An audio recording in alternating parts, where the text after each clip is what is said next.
Welcome to this podcast called Lyttelos, or Listener's Pilot in English. My name is Annabelle Guaita and I'm a classical pianist.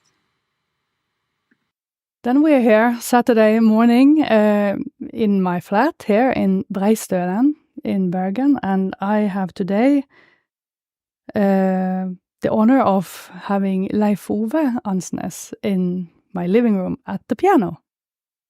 Welcome. Thank you. Nice to be here. Nice to have you here.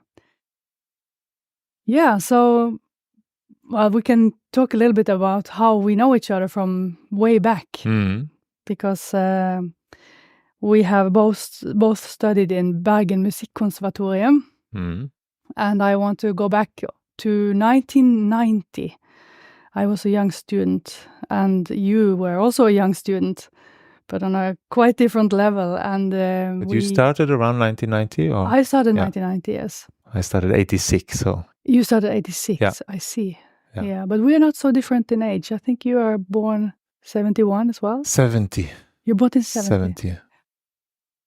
So I can remember you playing Grieg minor piano concerts in the small room 206, which was a normal classroom with Jiri at the other piano playing in the orchestra part. It was a huge experience.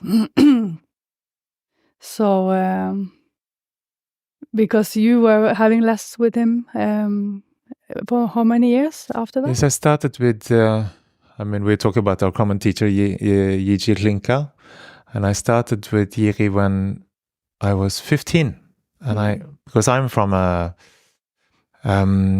community further south in Western Norway, and Karmøy, an island. It took 3 hours to drive to Bergen, and I would do that with my parents every 3 weekends and see Jiri for 1 year. I had heard about him through some people, local people there who knew him, and it was very inspiring. And then Jiri said to me, you should start already when you're 16.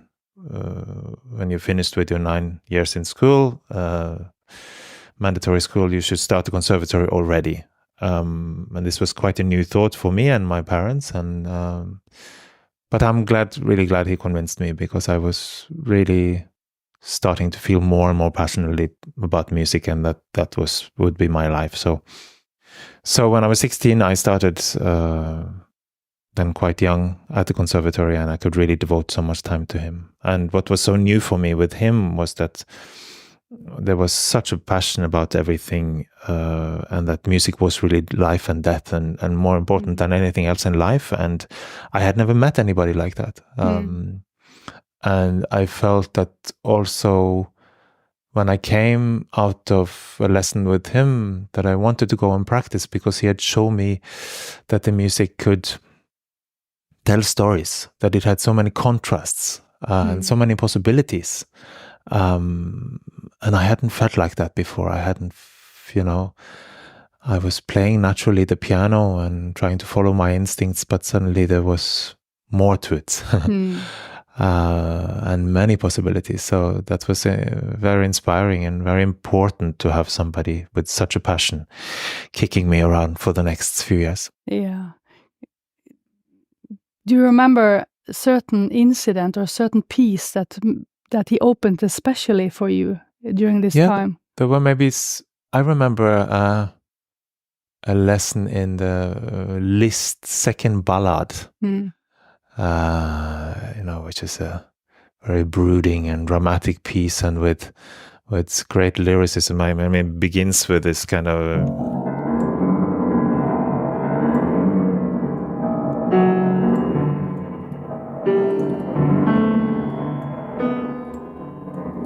very darkness, and then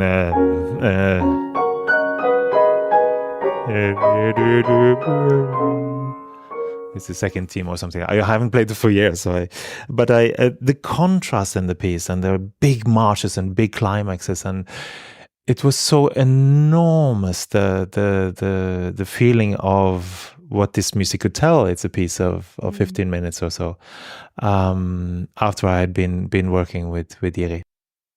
So these kind of experiences inspired me so much, and in a way decided for me that I had to be a musician, because I felt it was one of the really important steps for me to understand that I couldn't be without this. Yeah. And he was so devoted. I mean, because he had himself had to stop to play because of physical problems when he was about 30, and then he ended up in Norway a little bit by coincidence. And when I came around, I mean, he had so much energy to give, and he came with me different places. And when I started traveling a bit and got engagements, and so I became, you know, this energy that he was giving was so important for me. He always said in the beginning, you know, it always takes half an hour before you become warm emotionally. Because I think I was a little bit closed off. I was rather shy as a boy, and so I understand today what he meant, because when I first would play something, I wasn't doing the statements clearly. And he felt, you know, I really had to do it more clearly, more dramatic, more lyrical, more, this and that. Being clear. And that was inspiring, being clear about what I wanted. It's a kind of fascinating that we are still in this very analog tradition, one-to-one teaching, that never can be replaced by books or artificial intelligence or anything that is like very modern at these days, you know? Yeah. It's passing knowledge from one person to the other. And we talked a bit about which teachers has been influencing us and how grateful we are about having these influences. It's very, very valuable today. I think, I mean, when we are teaching, we also like passing on this tradition of not just the knowledge about piano and music, but also the knowledge about this one-to-one, what that can actually have as an impact. Yeah. And it's almost scary what an impact it has, isn't it? Because of course, you know, human beings are good at trying to copy, and you can become a copycat. And but I believe that if you have something in you of a kind of natural musicality or instincts or kind of growing understanding of what music is, and you get these impulses, then you also need somebody who's clear in front of you and says this and that, and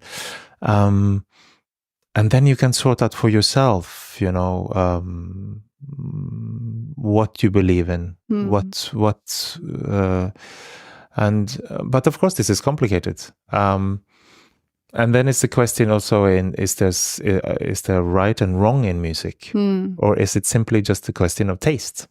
A lot of people these days just think it's that music making is not my taste, one says, right? Yeah, we were talking about right or wrong.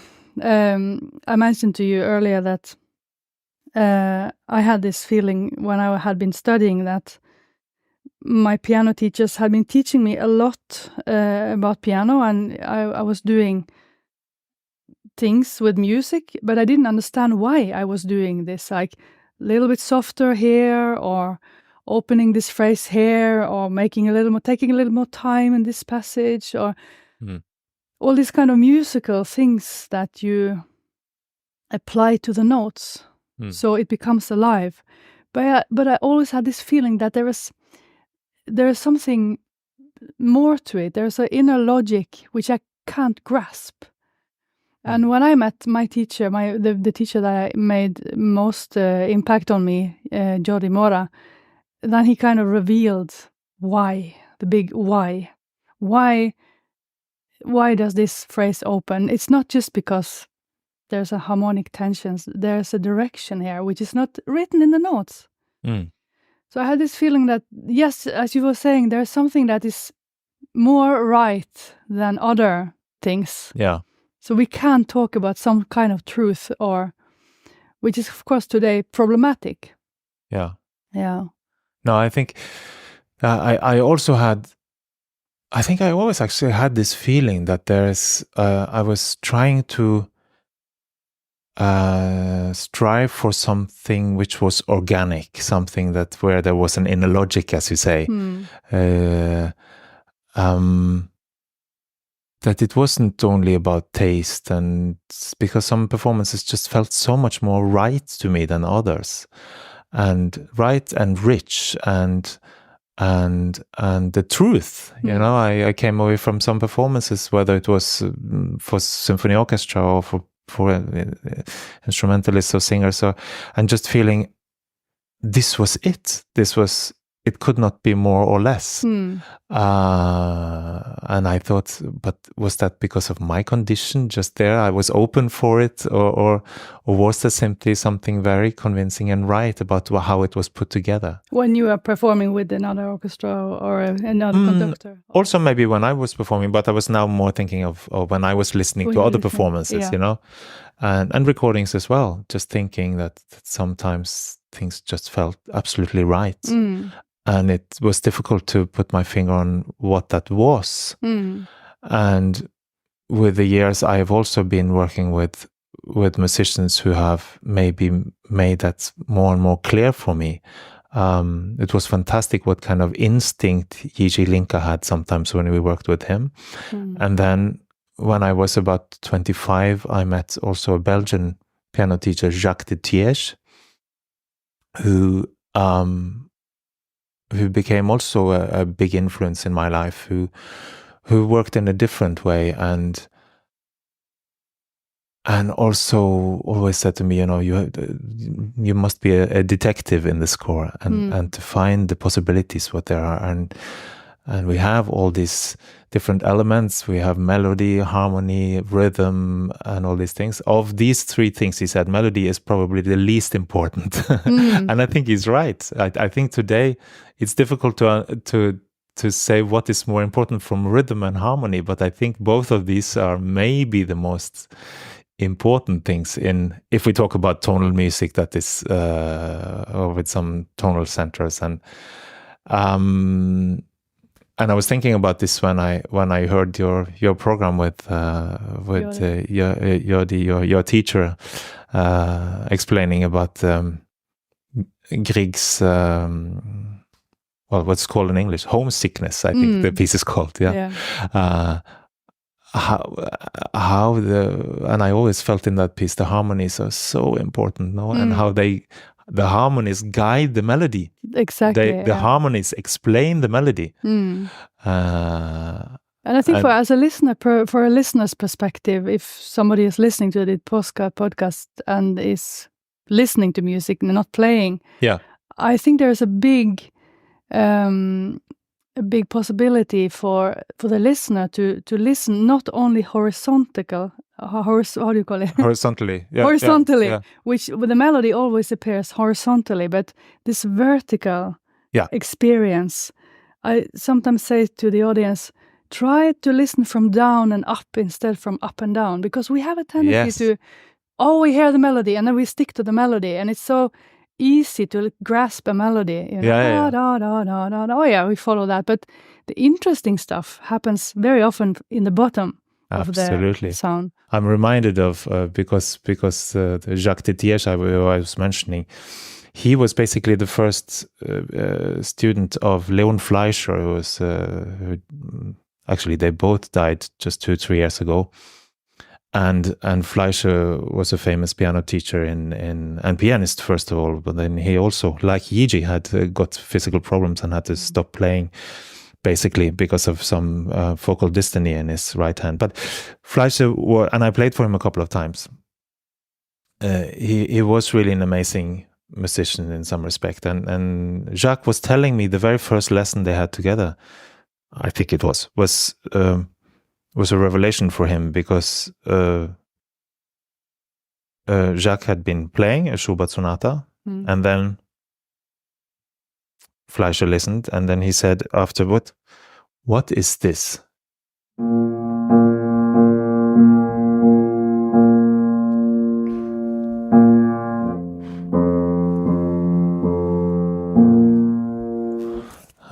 Jacques thought it sounds familiar, but I don't know. And he had just been playing it. It was the beginning of the B flat.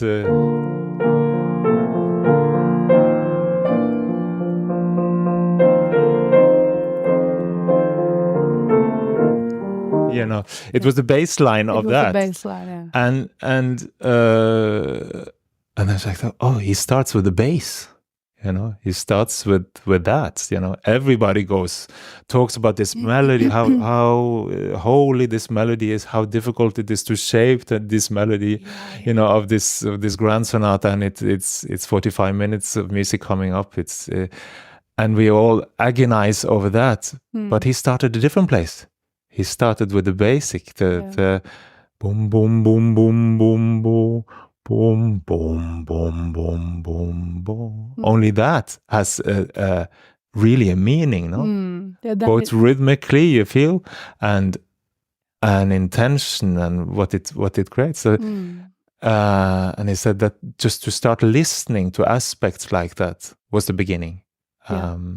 And this is very much related, I think, to what you have been working a lot with the I have such a problem saying that word, phenomenology, right? I have practiced 20 years to say that word, phenomenology. So I'm a little bit faster now than 20 years ago. Yes. Yeah, because in this sense, it's then the bass or the harmony that gives the direction of the melody. Yeah. And that was the kind of connection I was looking for when I found this phenomenological approach. Not just that we know which harmony it is, but we know how the harmony actually affects how we should play. Yes. So it is a real connection between theory and praxis. Absolutely. That phenomenology can give. I think I had an epiphany when I was about this when I was 10, 11. It was like the first times when I really could sit down and start to play proper pieces. Maybe it was even a little bit earlier. It was, I feel it's around Christmas time, and I'm sitting down and I'm opening my father's music of Chopin mazurkas. And some of these mazurkas are not so difficult to play, right? I mean, I could get through bars slowly and so on. And then feeling, oh, these harmonies. You know, one thing is that you have beautiful melodies, but how the melodies are explained by the harmonies you play something.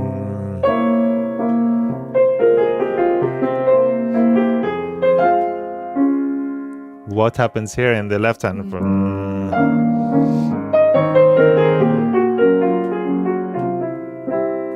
But just to feel the richness of those harmonies, I thought this is what I'm interested in. Yeah.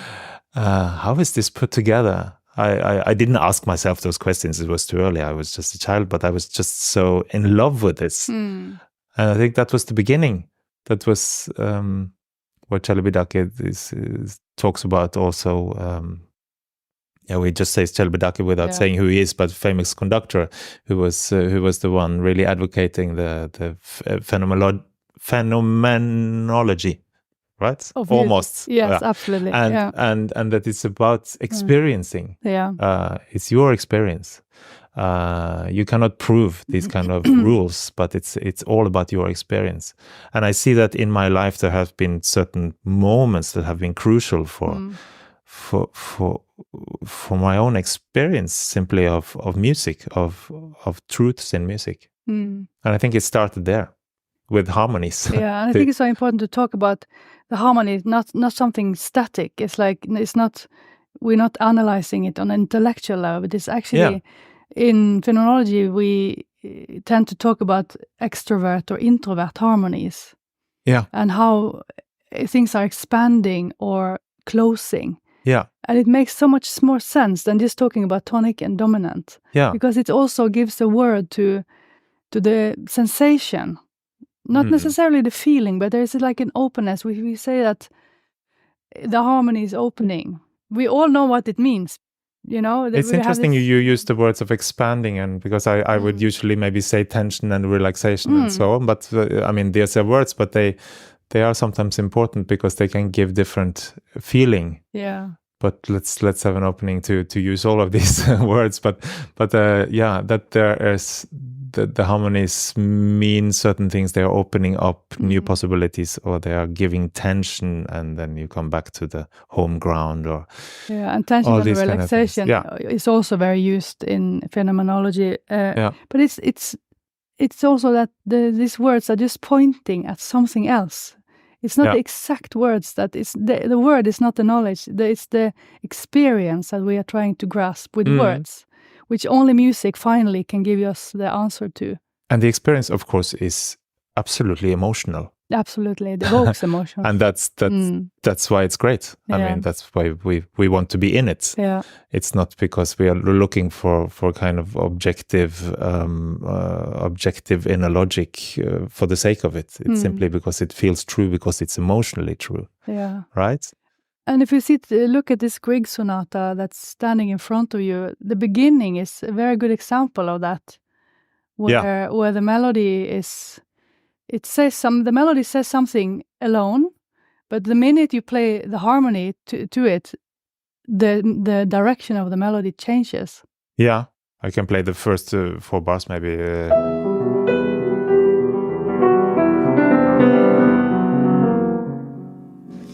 So it wasn't very well played. I didn't play it as I wanted, but we have E minor, right? Yeah.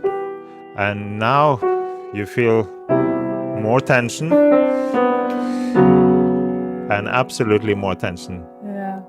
But if you play it alone, just play the melody first, without anything.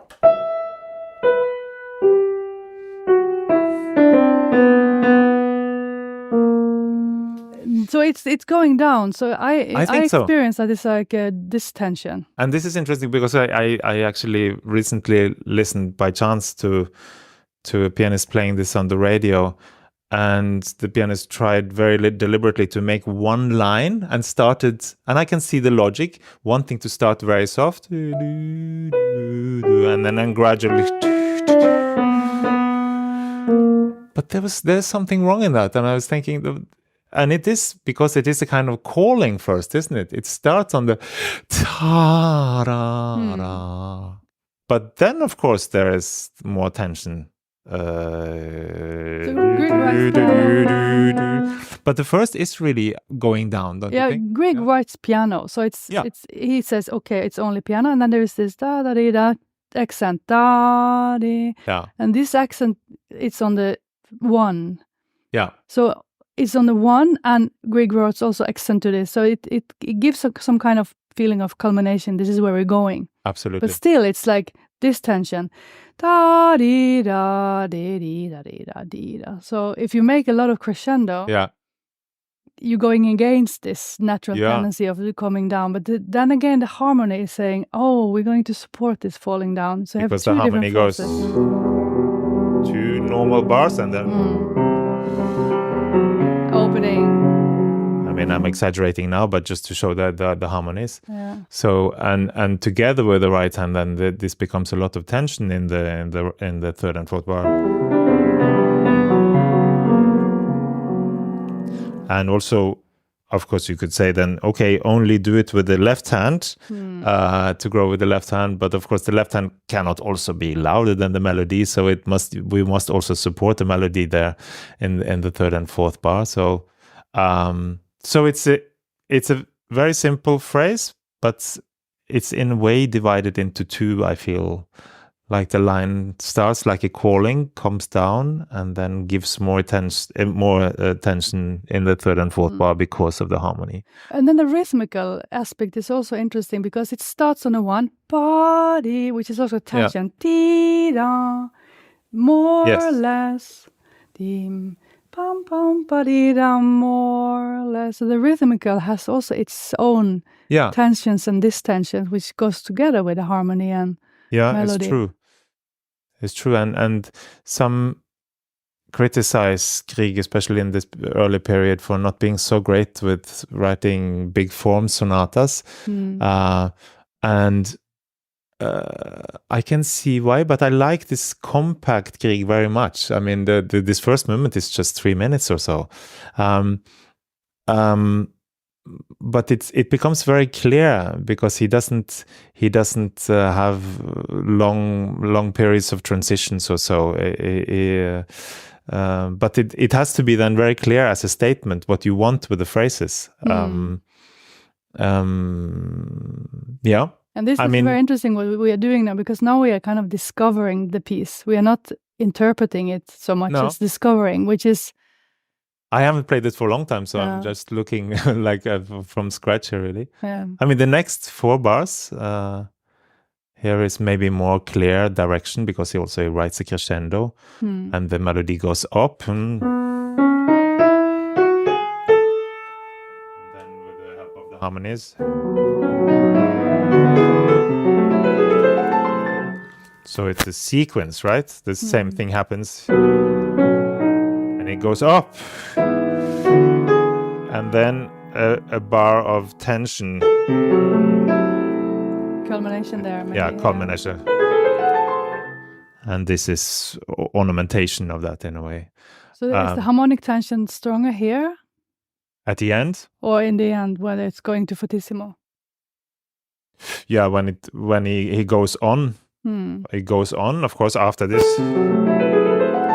And we continue in the same harmony. So I think not more, but even more tension now.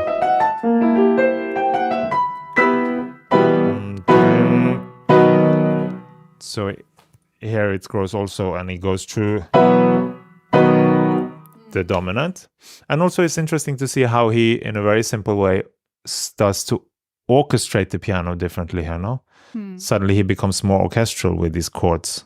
Yeah. So he also wants to help the tension by the way he writes for the piano, because then the theme comes.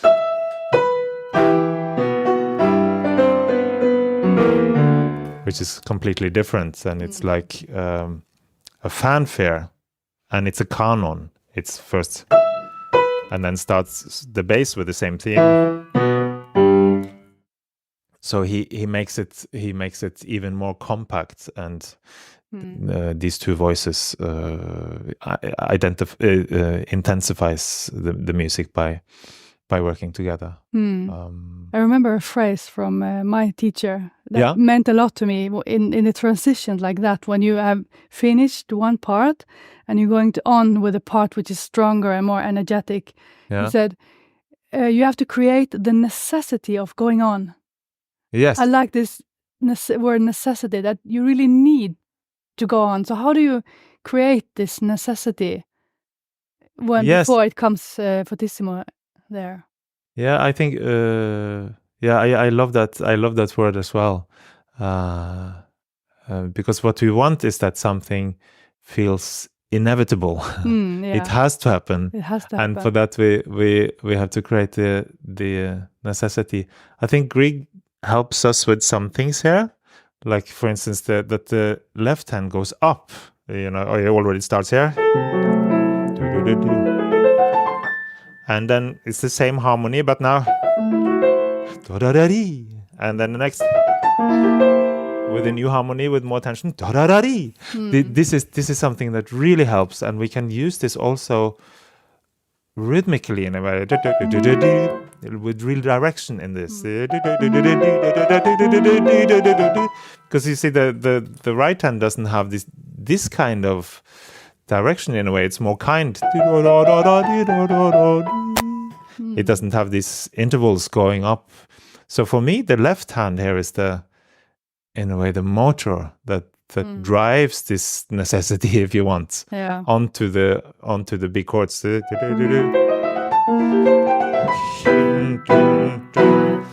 then because the melody, it happens a lot on the one. Yes. Da, di, da, da, da, da, da. So it's very static in a way, and the left hand is coming to give energy to that little bit static melody. Yes. Absolutely. Yeah. There are these asymmetrical elements are important often in creating this kind of movement and this kind of necessity, and this is such a place. Yeah. And it's fantastic that the composer like Grieg has this knowledge or instinct that he knows that this is needed, for creating the necessity for the crescendo. Yeah. How it can intensify. I mean, if he wrote something like, I mean, that is very flat, right? Yes. But we think we have heard that with a lot of less good composers, maybe, right? But he knows that if he then you feel there is really something happening here. There's a tension in this first. Yeah. Yes, yeah, and this, what you said is this gasping, this breathing very quickly. That creates a tension. But let's open up a little bit more. What do you do as a performer? I mean, it's already written. Da da da da da da da. How do you actually make it come alive? Is it possible to talk about this? What do you feel? How do you kind of interact with the notes? Well, I think exactly looking at these aspects. I mean, I think when I teach, I think the phrase I use the most is "look what happens in the left hand." I think for pianists, it's so easy that our ear goes to the most obvious, which is maybe most often the melody in the right hand, the upper melody, and we forget the bass. And we forget the inner food of the music, if you want. And very often that happens in the left hand. So what you're saying is just to pay attention. To pay attention. Yeah, I mean, it's something as simple as I mean, we have the first chords here. And then this wonderful bass. For the first time, the bass changes from... We have E. And then that's so important. I mean, the bass is so important. I think sometimes it's the most important. Also, if you hear a symphony orchestra, where the chords don't start from the bass, there's something unsatisfying, right? Yeah. With some great orchestras, you can hear that they are trained to make it.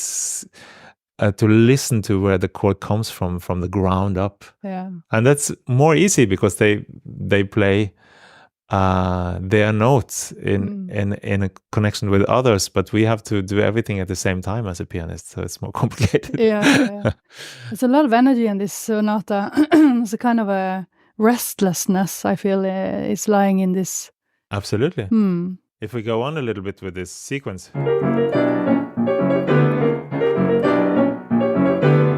So we have the next coming out.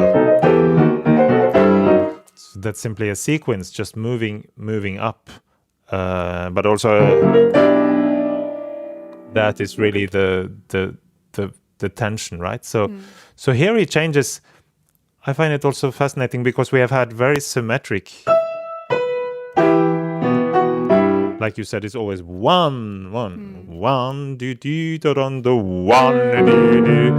And now he probably instinctively feels that he cannot go on with this one.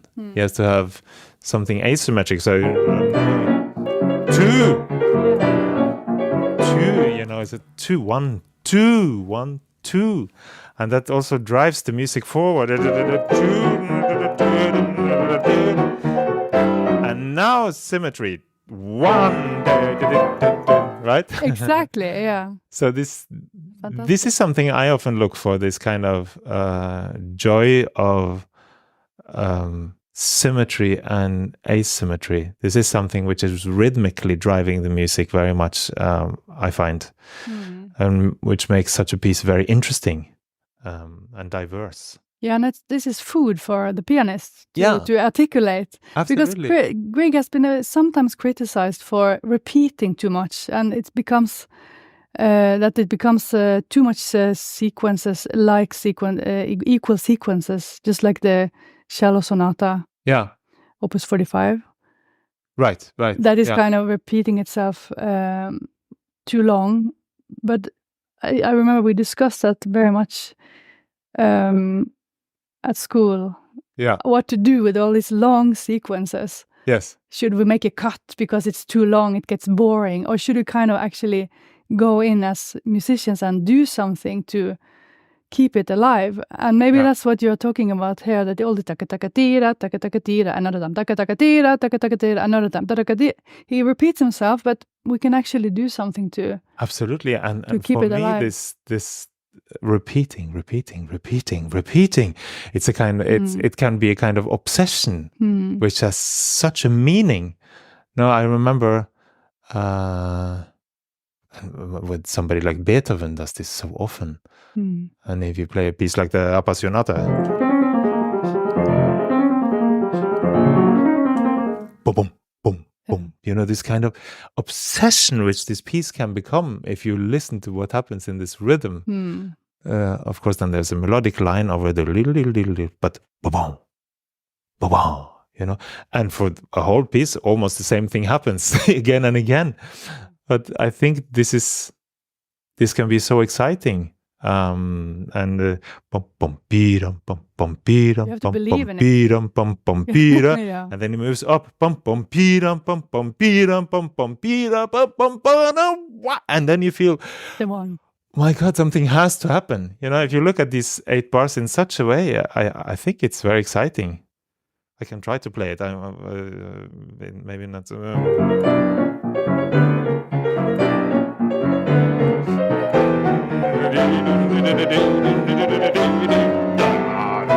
And then you feel, oh wow, okay, what a climax this becomes then.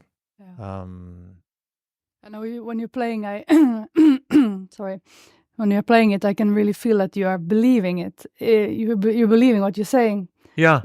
So it's very important to believe what the composer has written in order to communicate that it works. There's no room for doubt in a way. It's true. Kind of, go I think for it. so. Who said this? That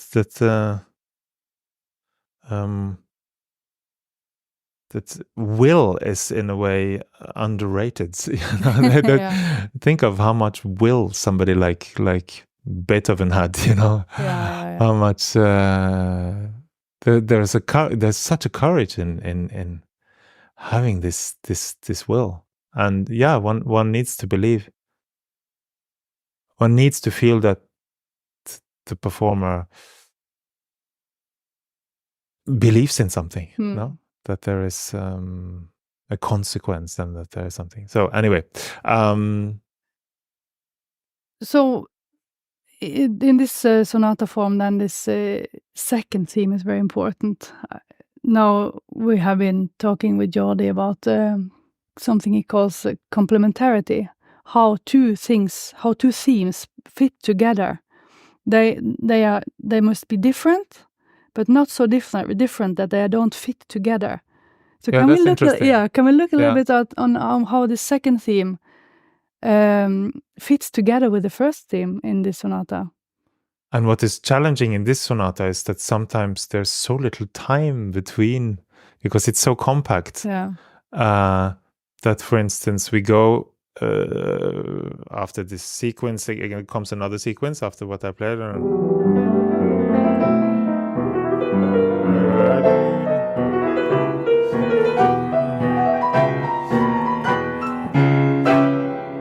Big climax. And now there's one bar to go from this to the second theme.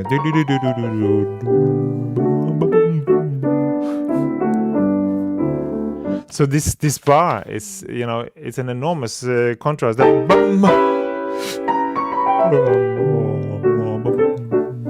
So you just go from something so desperate to, what is this second theme? It's almost a little bit trivial and very gemütlich, very charming.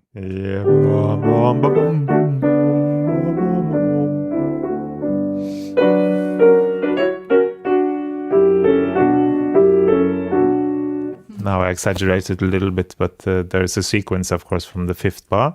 So it goes up. We're starting in G major, and then it goes to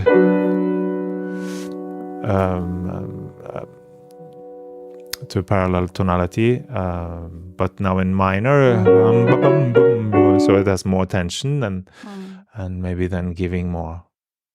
And the theme itself is interesting, no? I mean, and what is it? And the complementarity here is also that the beginning of the theme, in both the first theme and the second theme, is on the first beat. Ta da da di da di and ti da di di. And then the rhythmical tension comes in the third bar in the first theme. Dum pa dum pam pi dum, and so it does here ti dum da da da da. He has some kind of rhythmical asymmetry that comes to liven up this, which is comes from the main theme from the third bar, and here distorted rhythm, and then this third and fourth bar. What is this now?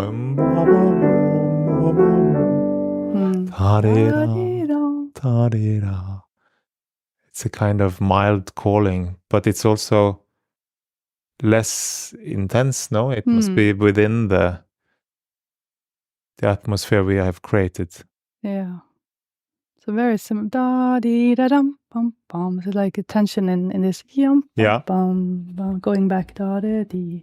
More da da dum bum bum, going back. Going back, yeah. So kind of a very rhythmical, dance-like second theme in a contrast to the more dramatic singing. Absolutely. A restless first theme. So emotionally, there's also a contrast. Yeah, and that's so you're right. It should be related, but also emotionally. Of course, all the great composers work with contrasts. So as a second theme like this will be naturally very different from the first theme to create an emotional contrast. Yeah, and he does it so well also in the second part of this second theme, because after this jumping, then the next is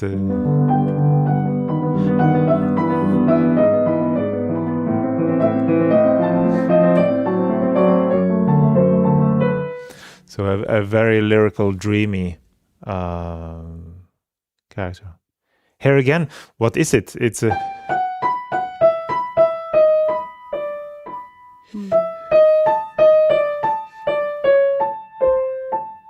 there's not so many possibilities to do with that melody if one doesn't really look at what happens at the harmony, which is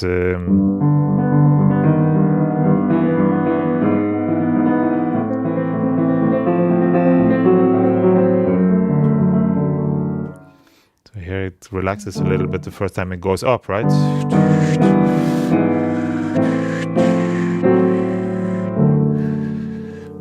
So he transcends this, it becomes 8 bars with instead of just 2, twice 4.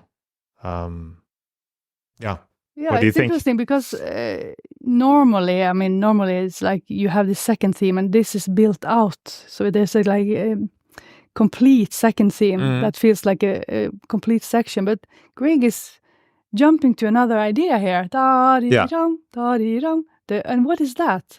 And does it really become fulfilled here?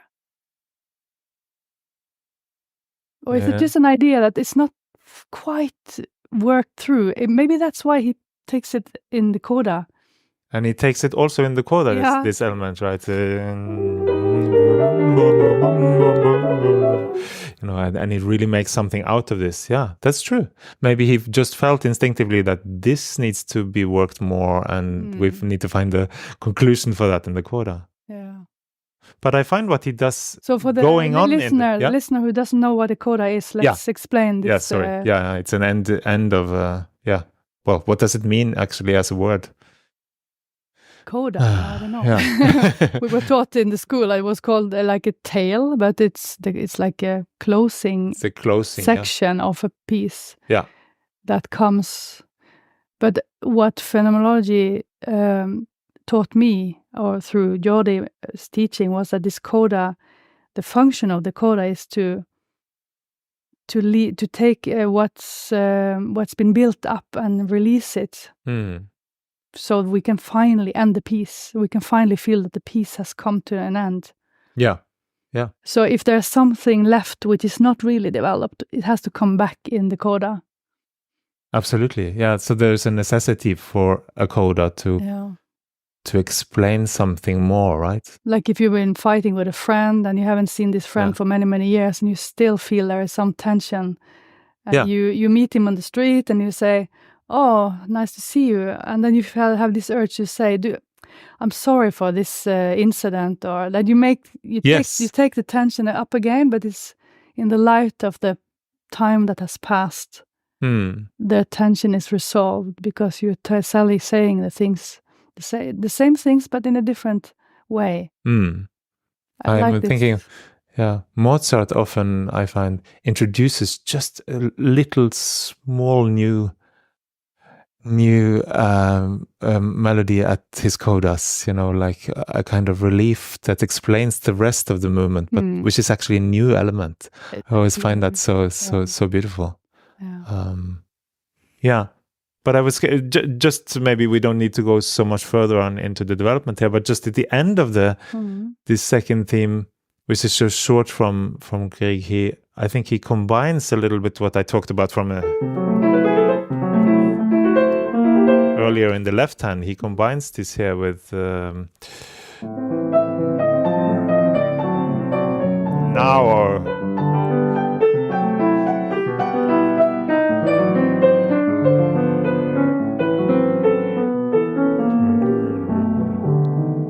so there's comes back here and creates tension together with this line in the right hand.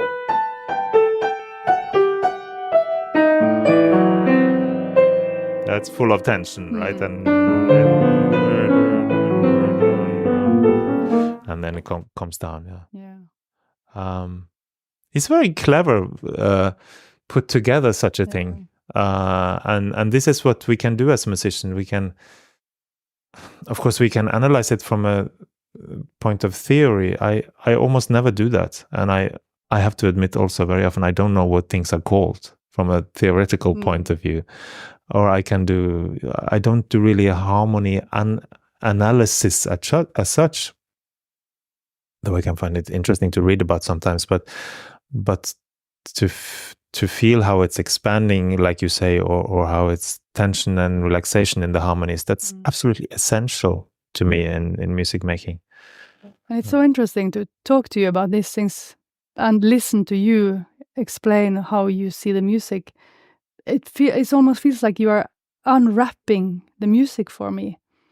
Like you pack how do you say, you wrap up a gift and it exposes what's inside. Because even as a musician, very often I feel that if I listen to a piece of music which is not so familiar with, then the music passes very quickly, and I don't get to hear all these amazing details. Yes, yeah. So I wonder if this could be kind of the new way of outreach to audience, because I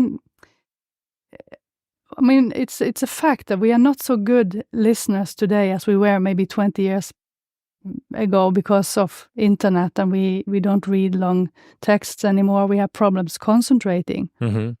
And music happens in time. So I wonder if this kind of unwrapping could be a new way of introducing concerts in concerts hall. Right. Yeah. So not just talking about the composer, but actually showing a little bit how to listen to this piece. What's inside? Yes. How can we kind of grasp moments which normally just passes very quickly?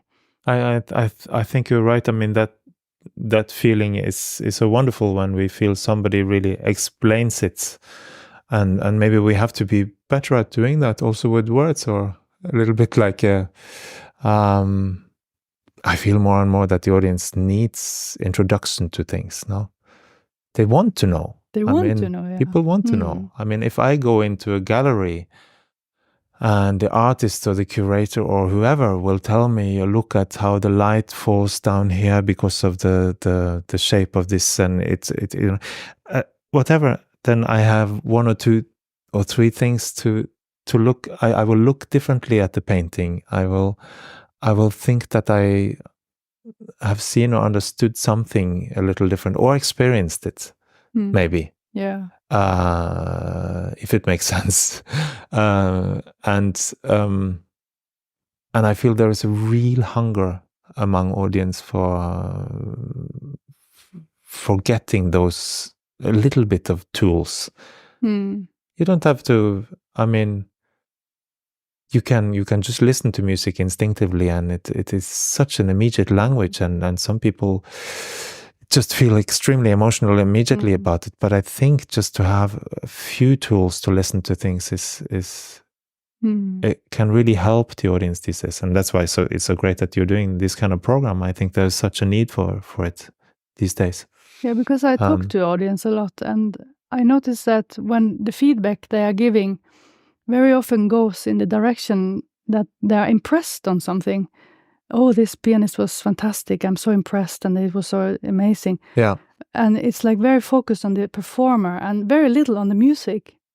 That was the reason why I wanted to do this listener's pilot, because I wanted to put back the music on the stand in a certain way. Yes. So we can be very fascinated by the music itself a little bit and take a little bit apart this performer. We are amazed about this fantastic performer.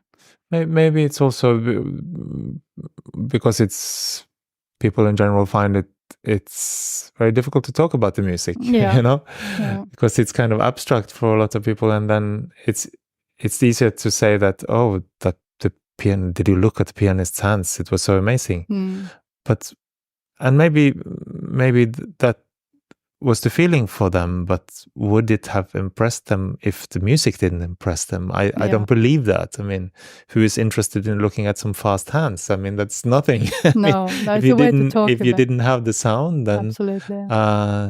So I agree with you. We should get to what the music is about. And just by the way, I mean, looking at this sonata, you say things are going so. It's a good example because things are really going fast by, and it reminds me, I think it was the pianist Geza Anda that said once, you know, people talk about when you get older you play slower, and very often, and people say it's because you cannot anymore play as fast, and that's absolutely wrong. But it's because you get more and more experience, and you want to hear different things in the music. Yeah. And I think that's interesting. And that I feel with the years that there is more and more inside the music that I want to explain or unwrap, like you said, and I want to hear for myself the inner food, not just the obvious thing, the melody and the obvious contrast, but what's inside the music. And that's why sometimes one needs more time then. Look at, I mean, Chelebidake and as a conductor, his development as a conductor, how slow his music making was at the end. Yes, it was extreme sometimes. No, and but I'm sure most of the time in the hall, if you were in the hall and listened to what he was listening to, it made perfect sense in itself. Yeah, because his development was that he needed that time for listening to all the important aspects. Yeah, he said the more expressive the music is, the more time it needs to evolve in our ears. Absolutely. Yeah. And Glenn Gould, I was thinking about his Goldberg variations. Yes. The later recording. Of course, he wasn't an old man when he was recording it, but that is very, very slow. Much slower than the early one, and doesn't need to be better, but his need to have it slower because of wanting probably to listen to other aspects of the music. Yeah, and I think there's also a tendency in people in general that I noticed that we are, as human beings, now hungry for deep experiences. I mean, people they're going to ice bathing, or they would jump from cliffs, and want to have strong experiences that kind of move them, and we need strong experience to feel alive. And I think that there's so much potential in music, but we are a little bit lost because we need help to understand what's in it. And you listen to a piece of music, it's so easy that the mind drifts off to some kind of dream or fantasy or idea that the music evokes. And then you kind of start to listening to your own thoughts more than to the music. And I asked a lot of audiences about this. What were you thinking when I was playing? And then they started telling me about this memory that the music evoked instead of being close to the music. So I think this way of unwrapping the music can be a very big potential in concerts today. That we not necessarily only speak about the composer and how the piece was made and in which year, and which is also interesting sometimes, but doing this kind of just show a little bit what's fascinates you with this music. Yeah. Then now I really want to hear the whole sonata being played through. And interesting. I was just doing a tour where I played this new. There's a big sonata by Tveitt, number 29, which is over half an hour piece, and I thought that I need to say something to the audience before that, because outside Norway he's not a known composer at all, and they're going to hear a really big piece, and if it's an obscure composer for them, how they need some kind of framework. So I said a little bit about the composer's life, but also about the music, and at the core of that piece, there are two small themes that run through the whole piece. Actually, they're very folk tune-like.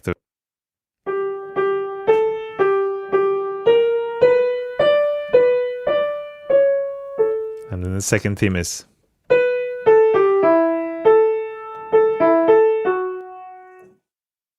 And somebody said to me after I'd introduced in Berlin, a friend said to me, you know what you should do, instead of just saying that there are two folk tune melodies, you should also play them.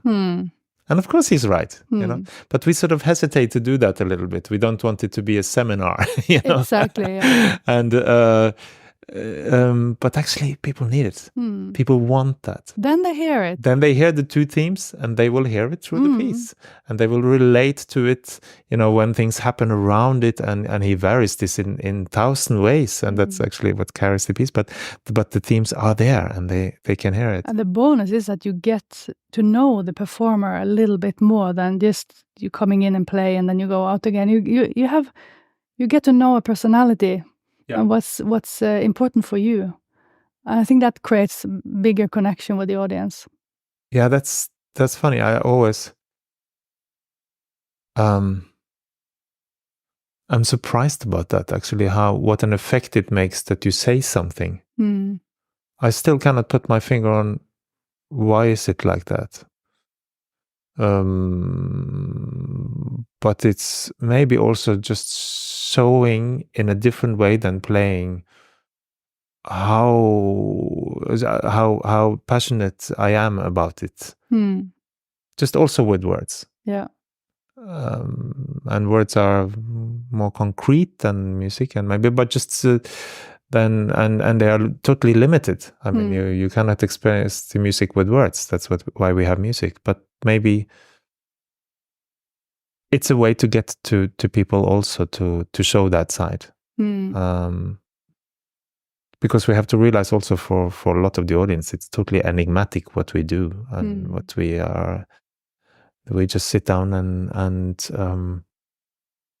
we are inspired artists finding this music and pouring out our feelings. No, it's a little bit more thinking and experiencing and than that. And you break down the barriers between scene and the stage and the audience. Yeah, which probably. we really need to do it now. I always do that in Norway when I play in smaller places because they are not so used to this kind of concert. But I felt now also playing international concert and with this Tveitt, it was absolutely necessary to do such a thing. Yeah, I know you soon have your festival in Rosendal. Yes. Do you want to tell me a little bit of what you do to? I mean, I see in the program, it seems to me that you always focus on finding really, really great pieces and a strong theme for the festival musically. Yeah. Well, do other things that can help people coming more inside the pieces? Yeah, I mean, it's a chamber music festival in Rosendal, and what's the advantages and what is really fun with the program is that I try for not one or two artists to have one program, but for the artists that come there, they take part in maybe 5 or 6 programs in different pieces. So you play one piece in one program, and then you listen to your colleagues doing other things. So in one piece you can have a piece for piano. In one program you can have a piece for piano. Then you have a string quartet. Then you have some songs, and you have an ensemble piece. So you can,